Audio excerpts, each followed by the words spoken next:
The Cybertruck has been shipping for some time now, and for me personally, it has been quite an exciting ownership experience, and there's so much happening with this truck, so much on the horizon of things I'm going to be doing here very soon, and it has been a joy owning this. That said, this is not a very affordable truck. This truck is $100,000, and that's because you can only order this in Foundation Series today. You can get the dual motor for $100,000 or the Cyberbeast for $120,000. Now, we've had a lot of talk about, is the Foundation Series coming to an end? And obviously that day will be coming at some point, but Elon Musk even shed some light that it was probably coming here at the end of this quarter that we're in right now. So sometime around September would be the end of this quarter. And is that really when we're going to stop seeing Foundation Series being shipped?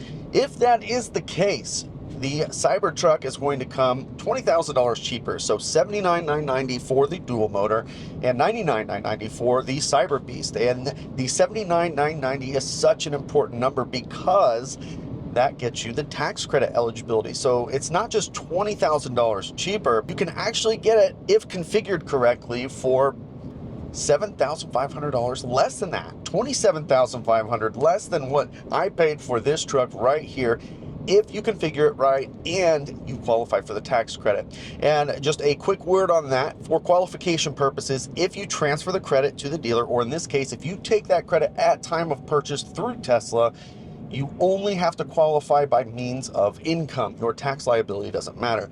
If you decide to take this at time of filing your taxes, then your tax liability would also be required to be eligible for that $7,500. So keep that in mind, but we don't know exactly what the standard configuration is going to include. What I mean by that is this truck comes with these really nice big 20-inch wheels with the Goodyear tires that were made specifically for these wheels. It is very likely going to be coming with a different wheel that's not going to look quite as nice as this wheel does. How much is it going to cost to upgrade? We don't know, but it'll certainly be more than $10, meaning it no longer qualifies for the tax credit.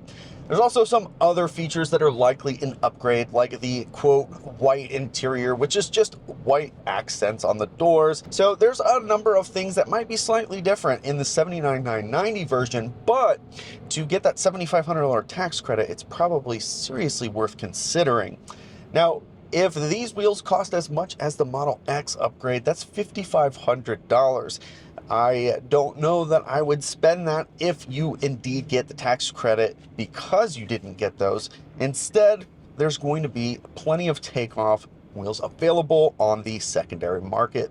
And we already see that today. It's much more affordable to get the tax credit and then go and get a takeoff set from somebody, whether it's on Facebook Marketplace or eBay or what have you. Now, the big question is, what should you do right now? Basically, at this point, we are getting to the end of the list of all the reservations that have been invited to configure their Foundation Series Cybertruck.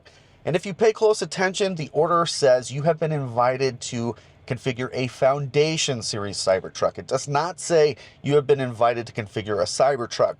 And that's an important designation. Although I don't know this to be fact, I am fairly sure what is going to happen is, once they are done producing Foundation Series and they start producing non-Foundation Series, they're basically going to reset the entire list. So if you are sitting at a 2022 order and you have been invited to configure and you decide, I'm going to wait till they switch to non-Foundation Series, then I'll go in there real quick and configure before everybody else. I don't think that's going to be the case. I personally believe what's going to happen is the list is going to be reset. So they'll go back to the beginning of the list and they'll start inviting people to configure their Cybertruck.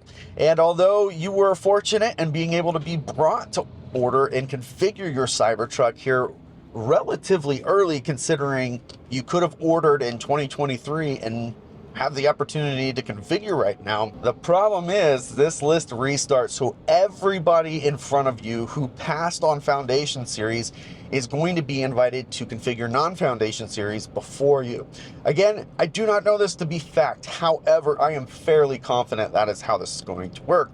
The reason why that is important is because for those of you sitting on the sidelines wondering, should I order now, or for those of you who are confident you're not ordering Foundation Series, just know it is very likely you will then go back through the line again. And this time, all the people who didn't cancel that still have their order sitting there waiting for non-Foundation Series, they're going to be pulling the trigger well before you. That means your wait this next time is probably going to be rather extensive. It's going to be a long wait for non-Foundation Series Cybertruck. Of course that is, unless you order day one, you'll probably be able to get it in a reasonable amount of time. So let's just say for a moment that you're okay with waiting, or you're early in the order book and if your wait's probably not going to be that long.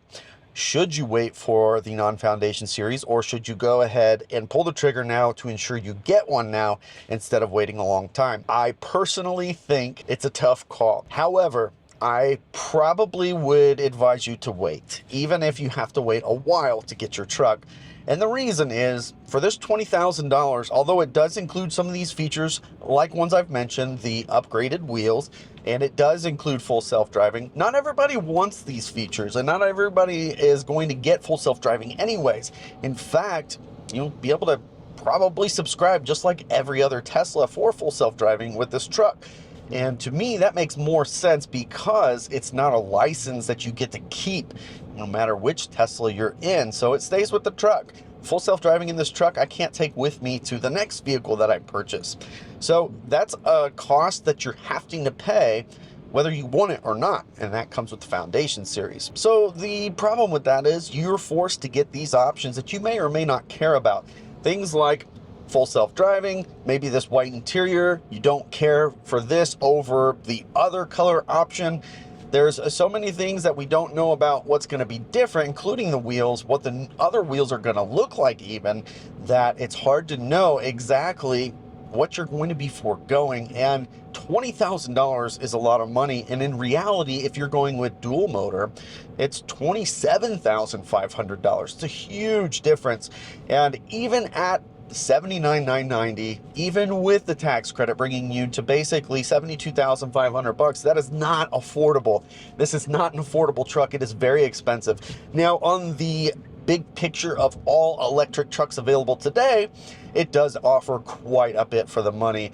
I believe really it's the F-150 Lightning that you might be able to get cheaper than the Cybertruck, but most other trucks are definitely more expensive than what this Cybertruck will be with that tax credit qualification. But still, looking at this at a higher level, it's hard to say with a blanket statement that it is or is not worth getting the Foundation Series.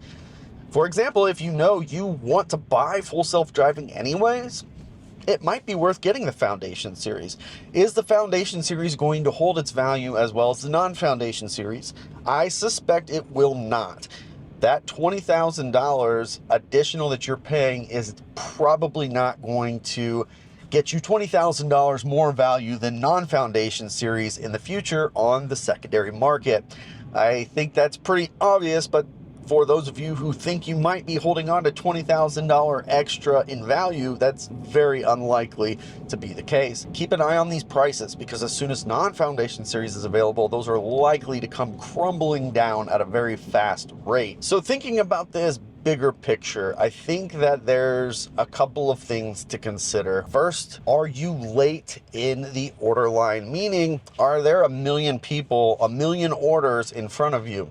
If that's the case, you're probably going to be waiting for quite a while to get a non-Foundation Series, and you need to make that analysis on your own. How much is it worth actually getting the truck versus waiting a year or even two before you even get the truck? So how much is your time worth in waiting for the truck? If it's not a big deal to wait, then obviously wait. Save the $20,000, even if that means getting the base model and then adding things like the wheels later from the secondary market. If you don't want to wait more than a year, I highly recommend taking advantage of your opportunity to get the Foundation Series today, assuming you can afford it. It's not a cheap truck. It's $100,000. That is a lot of money for a vehicle. But if you don't want to wait for a long period of time, it makes total sense to go ahead and get the truck now in its Foundation Series package. So although we are getting close to the end of Foundation Series and the writing is on the wall, non-Foundation Series is going to be starting soon, That does not guarantee that as soon as it is non-foundation series available, that you will be invited to be able to configure that. Keep that in mind. That's one thing nobody's talking about, and it doesn't mean just because you're in the queue to configure today means you will be able to configure as soon as non-foundation series is here. And that's really the big thing that you're gonna have to figure out. So let me know in the comments, what are your thoughts? Are you waiting for non-foundation series? I suspect a lot of you are. And if you are waiting, what do you think? Do you think you're gonna be able to configure as soon as non-foundation series starts shipping? Maybe I'm completely wrong. Let me know what your thoughts are in the comments. I can't wait to catch you guys on the next one.